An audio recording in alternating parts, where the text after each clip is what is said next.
Good evening বন্ধুরা, Rumpa's healthy food চ্যানেলে সবাইকে স্বাগত। সব দিনের মতো আজও চলে এসেছি আপনাদের কাছে নতুন এক রেসিপি নিয়ে, ব্রোকলির স্টার ফ্রাই রেসিপি।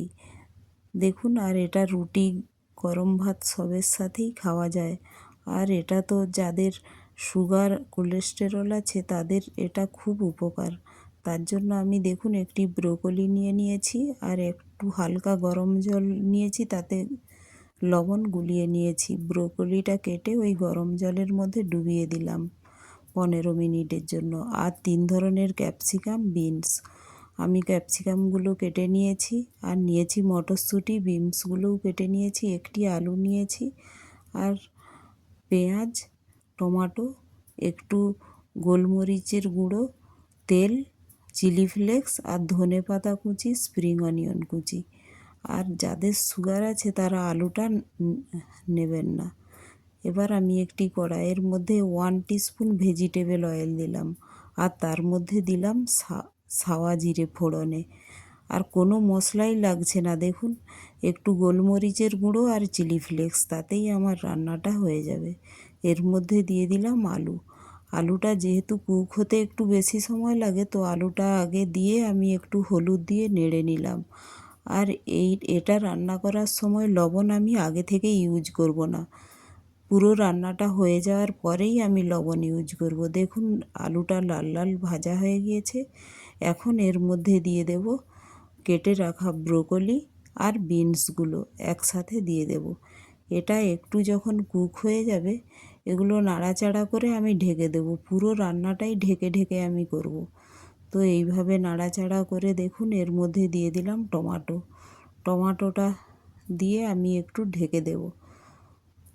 আর এই সবজিটা যেহেতু পুরো স্টিমেই হয়ে যায়, একটুখানি জাস্ট একবার আমি জল একটু দিয়েছি, না হলে এটা স্টিমেই ফ্রাই হয়ে যায়।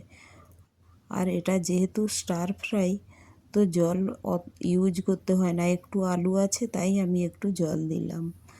এখন এর মধ্যে দিয়ে দিলাম 3 ধরনের ক্যাপসিকাম আর মটরশুঁটি, আর এর মধ্যে দিয়ে দিলাম পেঁয়াজটা একটু লাস্টের দিকেই দিলাম, একটু কাঁচা থাকলে তার ফ্লেভারটা খুব ভালো হয়। আর এর মধ্যে দিয়ে দিলাম চিলি ফ্লেক্স। কোনো মশলা ছাড়াই এই রেসিপিটা খেতে এত সুস্বাদু হয়।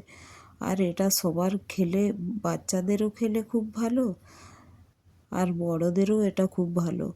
তাই এটা এইভাবে একবার বানিয়ে দেখবেন। এবার এটা আমি সব কিছু একসাথে দিয়ে একটু ঢেকে দিলাম। ঢেকে দিয়ে এখন দেখুন 5 মিনিটের মতো ঢেকে রেখেছিলাম। সবগুলো দেখুন কত সুন্দর কুক হয়ে গিয়েছে, কালারটাও চেঞ্জ হয়ে গিয়েছে। তো এইভাবে যেহেতু আলু দিয়েছি, আলুটা আগেই আমার একটু ভেজে নিয়েছিলাম, তো এর সাথে কুক হয়ে গিয়েছে। তো এই সময় আমি দেখুন লাস্টে লবণ দিয়ে দিলাম। লবণ দিয়েই এর মধ্যে দিয়ে দেব ধনেপাতা কুচি আর স্প্রিং অনিয়ন কুচি। এটা ভালোভাবে নাড়াচাড়া করে এর মধ্যে দিয়ে দেব গোলমরিচের গুঁড়ো।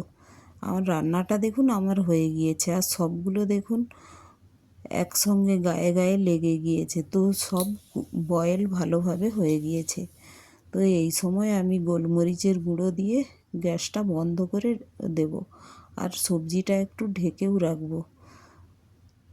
দেখুন এইভাবে, আর কত কালারফুল লাগছে দেখুন। 3 ধরনের ক্যাপসিকাম আছে, তো দেখতে খুব সুন্দর হয়েছে।